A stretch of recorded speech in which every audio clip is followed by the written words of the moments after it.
Assalamualaikum warahmatullahi wabarakatuh. Perkenalkan, nama saya Indriani Lestari dengan NPMC 1C023037 dari kelas 2D. Kali ini saya akan membahas mengenai laporan posisi keuangan. Laporan posisi keuangan dikenal juga sebagai neraca.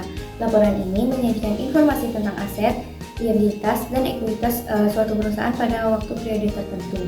Hal ini memberikan gambaran tentang sumber daya yang dimiliki oleh perusahaan tersebut, kewajiban yang harus dipenuhi, dan nilai bersihnya setelah memenuhi semua kewajiban. Adapun komponen utama dalam laporan posisi keuangan, yang pertama yaitu aset. Aset terbagi menjadi dua, yaitu aset lancar dan tidak lancar. Aset lancar ini mencakup aset yang diharapkan dapat dikonversi menjadi uang tunai dalam waktu 1 tahun atau siklus operasi normal. Contohnya adalah uang tunai, piutang dagang, persediaan barang, dan investasi jangka pendek.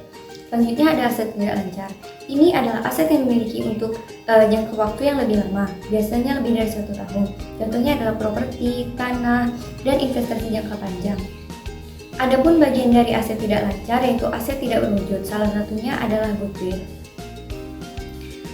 Goodwill adalah aset tak berwujud yang muncul ketika suatu perusahaan mengakuisisi perusahaan lain dengan harga yang lebih tinggi dari nilai aset bersihnya. Ini mencerminkan nilai tambahan dari nilai pedagang, hubungan pelanggan, atau keunggulan operasional yang dianggap memiliki nilai ekonomis. Goodwill dicatat dalam laporan posisi keuangan sebagai bagian dari aset perusahaan dan diuji setidaknya 1 kali setahun untuk menentukan apakah masih relevan. Jika nilai goodwill menyusut, perusahaan harus menurunkannya melalui penurunan nilai atau impairment dalam laporan keuangan. Selanjutnya ada liabilitas. Liabilitas jangka pendek. Ini mencakup kewajiban yang jatuh tempo dalam 1 tahun atau siklus operasi normal. Contohnya adalah hutang dagang, hutang pajak, dan pinjaman yang jatuh tempo dalam waktu singkat. Yang kedua yaitu ada liabilitas jangka panjang. Ini adalah kewajiban yang jatuh tempo dalam waktu lebih dari 1 tahun. Contohnya adalah pinjaman jangka panjang dan pinjaman obligasi. Yang terakhir yaitu ekuitas. Yang termasuk dalam ekuitas yaitu modal saham. Ini adalah jumlah yang diinvestasikan oleh pemilik perusahaan dalam bentuk modal saham. Selanjutnya laba ditahan. Ini adalah laba yang tidak dibagikan kepada pemegang saham sebagai dividen, tetapi tidak dibiarkan dalam perusahaan untuk digunakan kembali atau reinvestasi.